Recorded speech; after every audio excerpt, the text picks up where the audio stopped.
Hi friends! Today we're talking about the benefits of starting out your livestock raising journey with small ruminants like goats and sheep instead of starting with cows.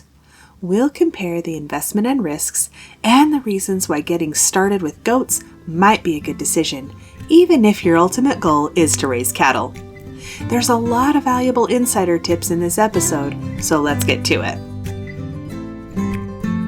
Hey friends, welcome to the Get Goatwise podcast.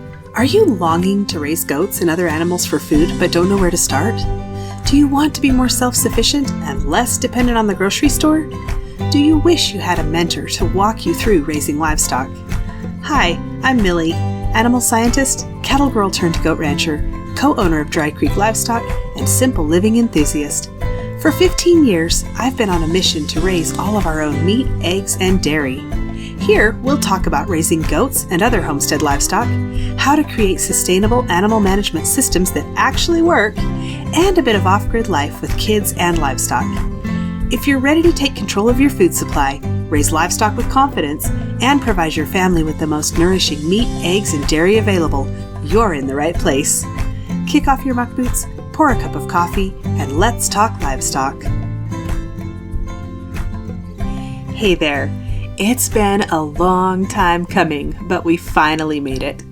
Goat meat sales are ready to go, and the website opens at noon today, Mountain Standard Time. If you've been thinking about raising meat goats on your homestead or farm, but you've never eaten goat meat, and you don't want to commit to raising something you've never tasted, I understand. And I've got just the thing for you. It's called the Heritage Goat Sampler Bundle, and it's 6 pounds of premium grass-fed, grass-finished goat meat, no weird stuff like antibiotics and hormones, and no vaccines ever. Just pure, natural goat meat, the way God intended. And we ship it frozen right to your door. I'm grateful that you tune in each week, and to thank you for being a valued listener, I have a $25 gift card for you that can be used toward any goat meat purchase. You can get yours at drycreekheritagemeats.com/podcast special, and I'll link that in the show notes. Once you grab your gift card, you'll have access to the sampler bundle, but you can use the gift card on any size bundle you'd like. Meat will ship late March through early April, and we're shipping nationwide in the United States, excluding Alaska and Hawaii. For my international listeners, I'm sorry we can't ship to you, but we will be adding goat meat related resources soon that will be available for everyone, so watch for that. Remember, claim your gift card at drycreekheritagemeats.com/podcast special, and thank you for supporting our small ranch and this podcast. What's happening on the ranch? The past week was unseasonably warm. Most of our snow melted, and we had full-on mud season in February for a few days. And then it froze up again and snowed. So we have frozen mud ruts all over the place. We don't usually see a warm-up like this in February, so I just soaked it all in and got a serious case of spring fever. Now that it's all froze up, I'm really excited for spring to come. But winter is my time to get the office stuff finished, so it's probably best that we have a couple more months of winter. We drew blood on the dairy does and sent it in for pregnancy and biosecurity testing. I wish I would have taken a video of the process. I had not so little goats distracting me, chewing on my clothes and climbing on my back while I was trying to draw blood. A test of my skills for sure, but we got it done, and only one needle poke for each doe. I've learned a few things about drawing blood on goats in the past few years, and I think that would be a great idea for a future episode. As I've been working away on the office projects, I got to thinking about our journey into raising goats and considering, why would homesteaders want to raise goats? I grew up on a cattle ranch, and raising goats was never anything that had crossed my mind. I figured when I got my own place, I'd raise cows. That's what I loved, knew, and even did my master's thesis on, raising cows. But God had a different plan, and here we are. My son started the whole thing when he got his first goat, and now we have about 100 does in our breeding herd. To be completely honest, it was a bit of a pride-swallowing moment for me. Just to give you an insider's view of the livestock industry, Cattle people generally have a bit of a superiority complex when it comes to raising cattle over sheep, goats, hogs, or chickens. It's almost understandable. Cattle are so much more. More feed, more investment, more risk, more size, more everything. I don't think anyone sits down with their kids and says, "Look, son, we raise cattle, so we're better than everybody else." No, it's just more of an attitude that gets passively transferred generation to generation. Unfortunately, it's not limited to ranchers. A lot of kids and parents in the show barn have the same attitude. I've been on both sides of that, and the reason I mention it here is that when you're out there talking to ranchers when you're trying to get started with livestock, knowing these little underlying nuances will help you understand some of the things they say on a deeper level. If you're a cattle person, I know not all of you are like this, and to those of you who aren't, thank you. Having been involved in both large ruminant and small ruminant production, I'm going to give you some reasons why I think it's best for you to start with small ruminants if you're just getting started with livestock. In the US, we are used to large ruminant products, beef for meat and cow's milk. So there's a tendency to want to raise those things when getting started with this whole homesteading and self-sufficiency thing. But there are some drawbacks, so here are a few things to consider. But first, is goat meat different than what we're used to? Yes. Most people have eaten lamb and have strong feelings toward it one way or the other. The assumption is that goat meat is just like lamb. It's not. In almost all ways, health, nutrition, and meat, goats are more similar to cattle than sheep. If you don't like to eat lamb, don't lump goat meat in with that. It's not the same at all. Good lamb is good, but it's not my number one choice for healthy ruminant meat, though for some people it is. If beef is your number one go-to for meat, goat meat could easily be another meat you'd love. The flavor is closer to beef, as is the type of fat. It's not, for lack of a better word, greasy, like lamb fat. The first time we cooked goat chops, my girls loved it, like lick the plate loved it. They didn't need to get used to the taste or anything, and they're picky eaters. Is the milk different? Yes. The cream is homogenized in goat milk. That means it stays in suspension for the most part.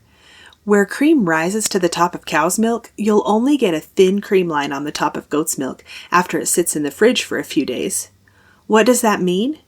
The milk is richer because the cream is suspended. And if you want to separate the cream efficiently from goat's milk, you need a mechanical separator.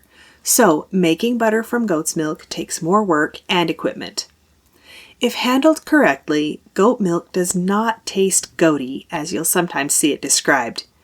Goat milk is more easily digestible than cow's milk, so people with a milk intolerance can often drink goat milk without issues. It makes fabulous ice cream just the way it is. If you're determined to get a dairy cow, don't get in a rush. I'm bringing on a guest who is incredibly knowledgeable about dairy cows, especially as it relates to homestead dairy cows, grass versus grain feeding, and all the things that can come up. She and her husband, who is a holistic vet, are top-notch people with some amazing resources for you that will help you be successful in your dairy cow journey. All right, let's talk about investment. When you get started with cattle, you're going to have to put in a lot of money up front just to get some cows on your place, and those might not even be the right cows for your place. If you get the wrong cows, it could be a big problem. What do I mean by the wrong cows? Well, they don't fit your environment. You want to raise them in a way that is not compatible with their biology or metabolism. That's especially in the case of dairy cows. Or they have behavior issues and you just bought somebody else's problem. If you start with a small ruminant first, you'll have a better idea of what you need to look for to find the right cattle for your homestead. Not all cows are created equal, beef and dairy. When you first get started with livestock, you are going to make mistakes. A lot of mistakes. Sometimes those mistakes are deadly. The loss of a cow is a much bigger financial hit than the loss of a goat or lamb. To explain this, let me introduce a concept you may not have heard of, AUM. This is short for Animal Unit Month and is used to describe how much dry matter a grazing animal will eat in a month. It's used to determine grazing fees on public land. The Bureau of Land Management and Forest Service define a cow-calf pair as 1 AUM. Some states define this differently, including mine, but to keep this simple, we're going with the feds. For all other grazing animals, there is an Animal Unit Equivalent, or AUE, which rates other animals in comparison to the cow-calf pair. Goats and sheep have an Animal Unit Equivalent of 0.2, so that means that you can run 5 sheep or goats on the same forage that 1 cow would consume. When you're gaining knowledge and making mistakes, losing a cow is equivalent to losing 5 goats or sheep. The way I see it, you have 5 times the chances to learn and gain skills when you start with small ruminants, and nearly all of those skills will transfer to large ruminants. That's kind of a big deal. You can do all the research and read all the books, but there's nothing like hands-on experience to teach you the fundamentals of raising livestock. It takes time to train your eye to see when something's off. Over time, you'll see your livestock differently and know at a glance when there's a problem. What you would never have noticed before, you'll see as a warning sign or emergency, which gives you the opportunity to intervene early before it's too late.